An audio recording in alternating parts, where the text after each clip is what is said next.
Hello friends, welcome back Spanish channel நண்பர்களே. சற்று முன் ஒரு பிரேக்கிங் நியூஸ் ஆனது வெளியாயிருக்கு. வாங்க அது என்ன நியூஸ் அப்படிங்கிறத அதிரடியாக பார்க்கலாம். தமிழ் திரையுலகில் முக்கிய இயக்குனரும் நடிகருமாக வலம் வந்தவர் கே பாக்கியராஜ். அவர் 73வது வயதில் மாரடைப்பு காரணமாக ஜூன் 27ஆம் தேதி உயிரிழந்தார். அவருடைய உயிரிழப்பு யாராலையும் ஏற்றுக்கொள்ள முடியாத உயிரிழப்பாக மாறியது.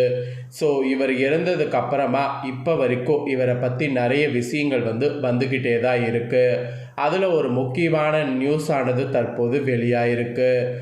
இவர் இறப்பதற்கு முன்னாடி இவர் ஆசைப்பட்ட கடைசி ஆசையானது இப்போ நிறைவேற்றப்பட்டிருக்கு. அது நிறைவேற்றியது வேற யாரும் கிடையாது, வைரமுத்து தான். வைரமுத்து நிறைவேற்றி வைத்த ஒரு முக்கியமான அந்த விஷயந்தான் இப்போ சமூக வலைத்தளங்களில் ரொம்ப வைரலாக பேசும் பொருளாக மாறி இருக்கு. அப்படி என்ன அவர் கடைசி ஆசையை நிறைவேற்றினார் அப்படிங்கிற அந்த ஒரு விஷயத்தை தான் இப்போ இந்த வீடியோவில் ஷேர் பண்ண போகிறேன். வாங்க என்ன விஷயத்தை நிறைவேற்றினாருங்கிறத பார்க்கலாம். தமிழ் சினிமாவில் இன்னும் கே பாக்கியராஜுடைய இழப்பில் இருந்து மீளவில்லை என்பது எல்லாருடைய குற்று என்று சொல்லலாம். அவரை பற்றி தினமும் யாராவது ஒரு பிரபலம் இப்போ வரைக்கும் மனம் திறந்து பேசிக்கொண்டே இருக்கிறாங்க. அதனால தான் அவர் இறந்ததுக்கு பின்னாடியும் அவரை பற்றி செய்திகள் இப்போவும் சமூக வலைத்தளங்களில் வெளியாகி அதை நான் உங்ககிட்ட ஷேர் பண்ணிக்கிட்டே இருக்கேன். இதை தொடர்ந்து இப்போது கவிஞர் வைரமுத்து பகிர்ந்திருக்கக்கூடிய ஒரு சம்பவம் தான் பாக்கியராஜுடைய குடும்பத்தையும் ரசிகர்களையும் மீண்டும் கண்கலங்க வைத்திருக்கிறது. அப்படி என்ன அவர் ஒரு விஷயத்தை செய்தார் அப்படிங்கிற அந்த இதை தான் இந்த வீடியோவில் சொல்ல போகிறேன். வீடியோவை ஃபுல்லாக பாருங்கள். அப்போ தான் அது என்ன நியூஸ் அப்படிங்கிறத தெரிஞ்சுக்க முடியும். அதாவது கவிஞர் வைரமுத்து அந்த சம்பவத்தை என்ன பண்ணாருங்கிறத தெரிஞ்சுக்க முடியும். பாக்கியராஜ் சார் உயிரிழப்பதற்கு வெறும் 10 நாட்களுக்கு முன்பு தான் தனது வாழ்க்கை பயணத்தை பதிவு செய்த படிச்சிடலாம் என்ற சுயசரிதை நூலை வைரமுத்துவிடம் அனுப்பியிருந்தாரா. அதாவது பாக்கியராஜ் சார் உயிரிழப்பதற்கு வெறும் கரெக்டாக 10 நாட்களுக்கு முன்பு தான் தனது வாழ்க்கை பயணத்தை பதிவு செய்த படிப்பு புடிச்சாரி அப்படிங்கிற சுயசரிதை நூலை வைரமுத்துவிடம் அனுப்பியிருக்கிறாராம். அதோடு இதற்கு நீங்கள் முன்னுரை எழுதி கொடுக்க வேண்டும் என்று அன்போடு கேட்டிருக்கிறார். அப்போது வேறு வேலைகளில் இருந்த வைரமுத்து கொஞ்சம் அவகாசம் கொடுங்க என்று சொல்ல அதற்கு பாக்கியராஜு வழக்கமான புன்னகையோடு சரி என்று சம்மதித்திருக்கிறார். ஆனால் அந்த சரி என்ற வார்த்தையை இருவருக்கும் கடைசி உரையாகிவிடும் என்று யாரும் நினைக்கவில்லை அப்படிங்கிறது தான் இப்போ பலருடைய கூற்று. கரெக்டாக ஜூன் 27ஆம் தேதி பாக்கியராஜ் திடீரென மாரடைப்பால் உயிரிழந்த செய்தி அவருக்கு வந்ததும் வைரமுத்து அதிர்ச்சியில் உறைந்து போயிருக்கிறார்.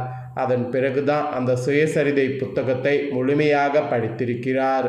படிக்க பாக்கியராஜ் வாழ்க்கையில் சந்தித்த வறுமை, அவமானம், தோல்வி, போராட்டம், மனக்காயங்கள் என ஒவ்வொரு பக்கமும் அவரை உலுக்கியதாக சொல்லியிருக்கிறார். அதோடு பாக்கியராஜ் இருந்த வருத்தத்திலேயே அவர் முன்னுரையை எழுதி முடித்திருக்கிறார். பொதுவாக இவர் இருந்திருந்தால் மெயிலில் அனுப்பி வைத்திருப்பேன், ஆனால் இது அப்படி செய்யக்கூடிய விஷயம் இல்லை. அதனால் நேரில் கொடுப்பது தான் அவருக்கு நான் செய்யக்கூடிய மரியாதை என்று நினைத்து கொண்டு வைரமுத்து அவர்கள் அவங்களுடைய வீட்டுக்கே போய் அவங்களுக்கு இந்த விஷயத்தை ஷேர் பண்ணியிருக்கிறாரு. யாருக்கு? பாக்கியராஜுடைய மனைவிக்கு ஷேர் பண்ணியிருக்கிறாரு. அதன்படியே நேற்று மாலை பாக்கியராஜ் இல்லத்துக்கு சென்ற வைரமுத்து அதன் முன்னுரையை பூர்ணிமா பாக்கியராஜிடம் நேரில் ஒப்படைத்தார். அருகில மகன் சாந்தனுவும் இருந்திருக்கிறார். இந்த புத்தகத்தை யார் வெளியிட்டாலும் உடனே வெளியிடுங்கள், இது உயிர் துடிப்புள்ள புத்தகம் என்று வைரமுத்து கேட்டுக்கொண்டதாக நடிகை பூர்ணிமா குறிப்பிட்டிருக்கிறாங்க. பாக்கியராஜ் மறைந்த நாளிலிருந்து அவரது குடும்பம் இன்னும் அந்த துயரத்திலிருந்து மீள முடியாமல் இருக்கிறது. இறுதி அஞ்சலியின் போது பூர்ணிமா கண்ணீரில் உடைந்து போனதும், சாந்தனு தன்னை கட்டுப்படுத்தி கொள்ள முடியாமல் கதறியதும், திரையுலகமே சோகத்தில் மூழ்கியதும் இன்னும் ரசிகர்கள் மனதில் வருத்தமாக இருக்கிறது அப்படிங்கிறது கண்டிப்பாக நம்மளால் உறுதியாக சொல்ல முடியும். அதேபோல் நடிகர் பார்த்திபன், நடிகை ராதிகா, குஷ்பு, சுந்தர்சி, லஜன் சரவணன், நட்டி நடராஜன், ஊர்வசி என பலரும் தொடர்ந்து பாக்கியராஜோடு இருந்த நினைவுகளை பகிர்ந்து வராங்க சமூக வலைத்தளங்களில். ஒவ்வொருவருடைய வார்த்தைகள்லையும் ஒரு வருத்தம் மட்டுமே இருக்கிறது. இவ்வளவு சீக்கிரம் அவர் போய்விடுவார் என்று யாருமே நினைக்கவில்லை அப்படிங்கிறது தான் அவங்க எல்லாரும் சொல்லக்கூடிய அந்த ஒரு வார்த்தை. இப்போது வைரமுத்து அவர்களும் பகிர்ந்திருக்கக்கூடிய இந்த சம்பவம் அந்த வேதனையை இன்னும் அதிகப்படுத்தி இருக்கு. முன்னுரை எழுதி கொடுங்க என்று 10 நாட்களுக்கு முன்பு கேட்ட நண்பர்களுக்கு அந்த முன்னுரையை கையில் கொடுக்க முடியாமல் அவரது மனைவியிடம் ஒப்படைக்க வேண்டிய நிலை வந்திருப்பது பலரையும் எமோஷ்னலாக்கி அந்த விஷயத்தை இப்போ சமூக வலைத்தளங்களில் அதிகமாக ஷேர் பண்ணிட்டு வரப்படுது. இதனால் ஒரு புத்தகத்துக்காக எழுதப்பட்ட முன்னுரை இன்று ஒரு நண்பனுக்கான இறுதி அஞ்சலியாக மாறிவிட்டது என்று ரசிகர்கள் சமூக வலைத்தளங்களில் உருக்கமாக கருத்து தெரிவித்து வராங்க. ஸோ அந்த கருத்து தெரிவிக்கிறதோடு அந்த விஷயமும் இப்போ சமூக வலைத்தளங்களில் ரொம்ப வைரலாக பரவிட்டுருக்கு. ஸோ அந்த புத்தகம் வெளியிடப்பட்டால் கண்டிப்பாக வாங்கி பாருங்கள். அதில் பாக்கியராஜ் சாருடைய எல்லா விஷயங்களுமே இருக்கும். அவர் எப்படி சினிமாவுக்கு வந்தார், எவ்வளோ கஷ்டப்பட்டார், என்னென்ன விஷயங்கள் அவமானப்பட்டார், கடைசியாக எப்படி சாதிச்சார் அப்படிங்கிறது எல்லாமே இருக்கான். ஸோ அந்த புக்கு வெளியான உடனே கண்டிப்பாக அதை உங்களுக்கு ஷேர் பண்ணுறேன். வேணுங்கிறவங்க கண்டிப்பாக வாங்குங்க. அதே போல் இவர் இயக்கிய படங்கள் எல்லாமே குடும்ப பெண்களுக்கு ரொம்ப நெருக்கமாக இருக்கக்கூடிய படங்கள்.